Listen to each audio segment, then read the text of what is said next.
Want to present the data analysis. In the data analysis, we use the quantity data. In the data analysis, we divide to the two part. Part A, demographic responder result.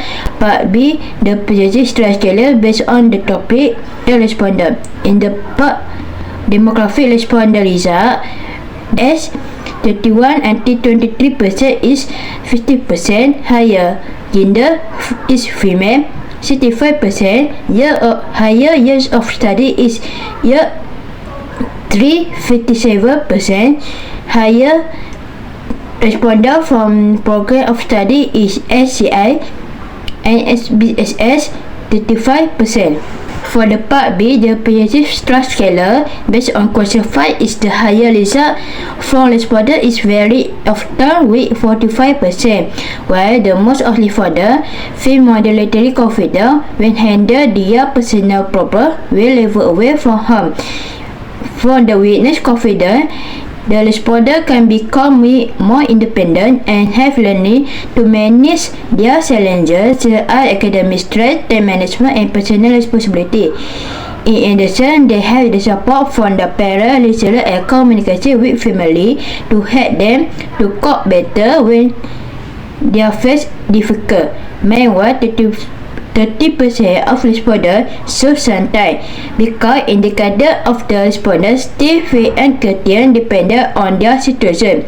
Lastly, 35% responders show very often showing that a smaller group has strong coping skills and higher self-confidence. Overall, the findings suggest most students are able to manage their personal problems less reasonably, but occasional stress and the need for support still exists. Hello and good evening to many. For my part, I'm going to explain about what is stress and mind-body connections. Understanding stress. Stress is the body and mind's natural response to challenges, pressure, or change. It happens when a person feels that the demand placed on them are greater than their ability to cope. Stress is not always negative. Short-term stress can help improve focus and motivation. However, when stress continues for a long period, it can affect both mental and physical health. Living away from home is a significant stressor because it requires individuals to adapt to a new environment.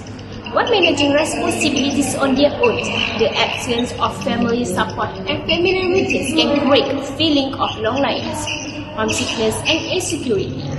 At the same time, individuals must cope with academic or work demand, managing responsibility, and social adjustment. Balancing these pressures can be overwhelming, especially when coping skills are still developing, making living away from home a complex source of stress that affects emotional well-being and a daily functioning. The mind-body connection means that our thoughts and emotions are closely linked to how our body functions. What happens in the mind does not stay only in the mind. It shows up in the body. When a person experiences stress, the brain sends signals that trigger the release of stress hormones. This affects the mind by causing worry, poor focus, and emotional tensions. At the same time, the body reacts through physical symptoms such as tiredness, headache, and sleep problems. Over time, constant stress keeps the body in a state of alert, which can weaken physical health. This ongoing pressure has a strong impact on mental well-being. It can reduce emotional balance, lower motivation, and increase the risk of anxiety and depression. Mental well-being is not just the absence of illness, but the ability to cope, function, and feel emotionally stable. When stress is managed, the mind and body can return to balance, supporting healthy mental well-being. In this part, I will explain a holistic approach to managing stress. A holistic approach means we manage stress by focusing on the whole person, including physical health, emotional well-being, mental balance, and lifestyle habits. The first strategy is mindfulness and meditation. Mindfulness helps us focus on the present moment instead of worrying too much about the past or future. Meditation can calm the mind, reduce overthinking, and help students feel more relaxed during a stressful times. The second strategy is regular physical activity. For instance, activities such as exercise, walking, or yoga are very helpful for reducing stress. Also, physical movement release endorphin, which are also known as happy hormones. So, this is improved mood, increased energy, and also helps students feel less anxious. The third strategy is having a balanced diet and staying hydrated. Eating healthy meals and drinking enough water support both the body and the brain. So when student eats well, their bodies can respond better to stress and they will feel more stable emotionally. The fourth strategy is adequate sleep. So remember, sleep is important for recovery and mental focus. So maintaining a consistent sleep schedule helps the mind and body recharge. So students who get enough rest often feel more motivated, calm, and they are able to handle academic pressure. The fifth strategy is breathing and relaxation techniques. So simple deep breathing exercise or guided relaxation can slow down the heart rate and reduce tension in the body.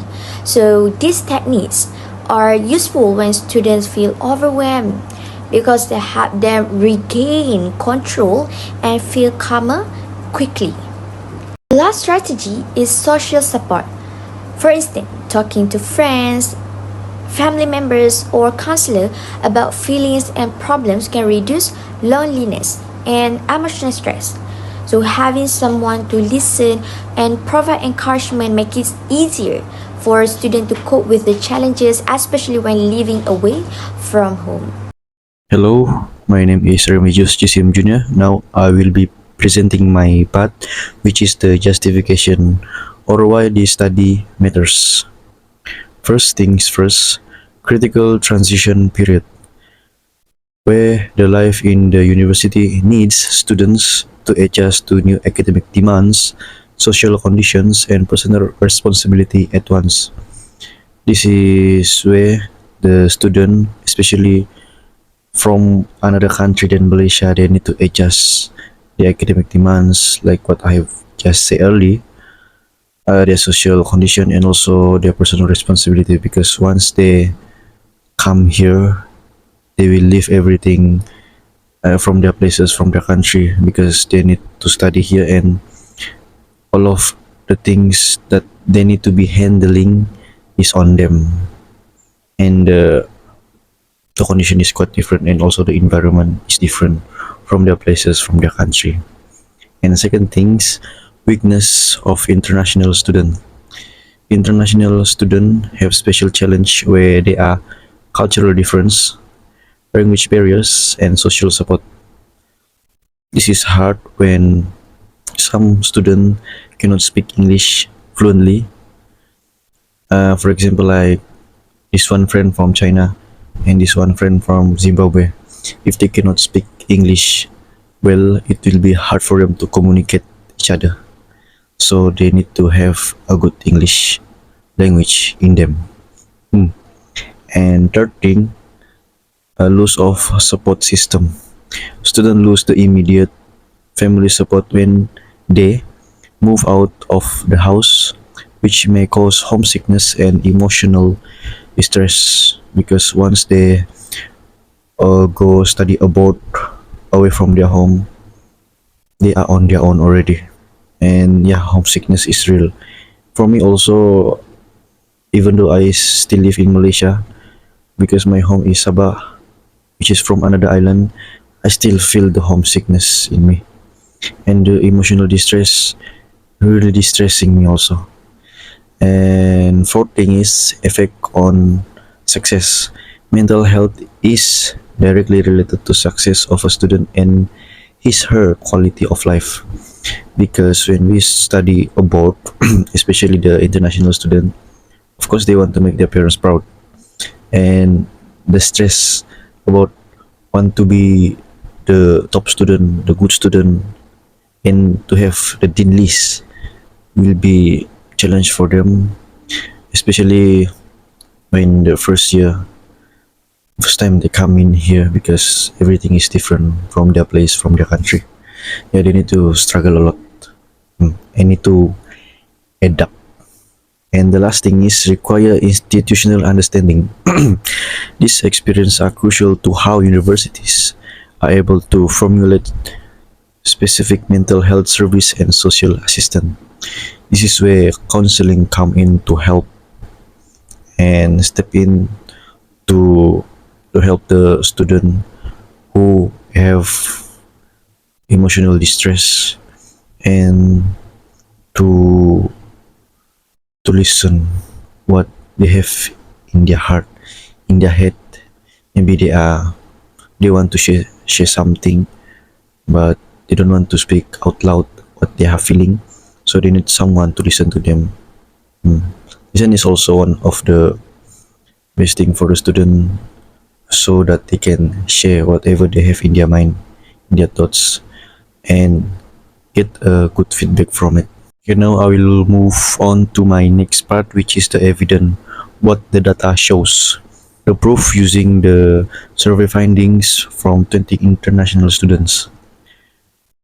Prevalent stress levels. Most students experience moderate to high level of perceived stress. 35% of respondents very often felt overwhelmed by combining academic and personal pressure. And next, emotional challenge.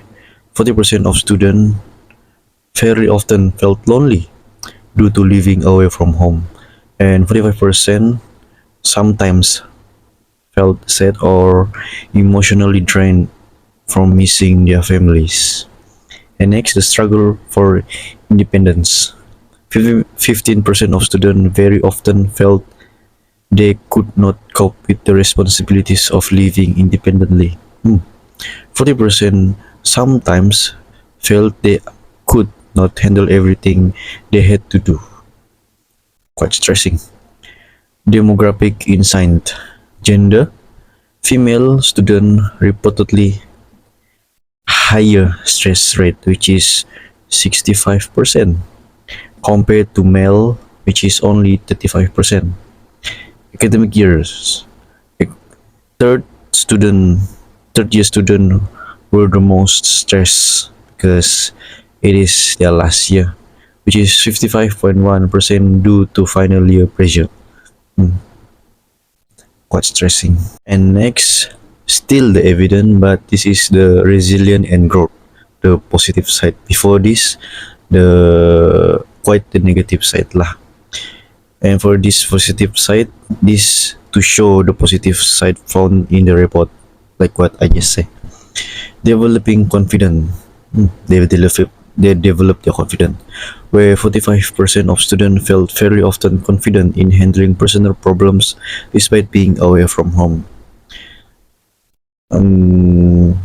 Negative sometimes can give positive outcome to student, where before this they feel pressure, but at the same time they're developing their confidence in them, because they learn how to be resilient, and they learn how to be strong in themselves, because they're slowly getting mature by the surrounding, by the environment.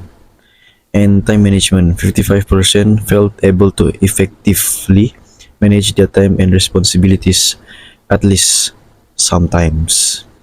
While living away from home is a major stressor, it also serves as a catalyst for personal maturity and self-reliance. So, the negative part give a positive things to the student. In conclusion, managing stress holistically is important because it supports both mental and physical well-being. So by practicing mindfulness, staying active, eating well, sleeping enough, using a relaxation method, and seeking social support, university students can improve their ability to cope with the stress and maintain better overall well-being.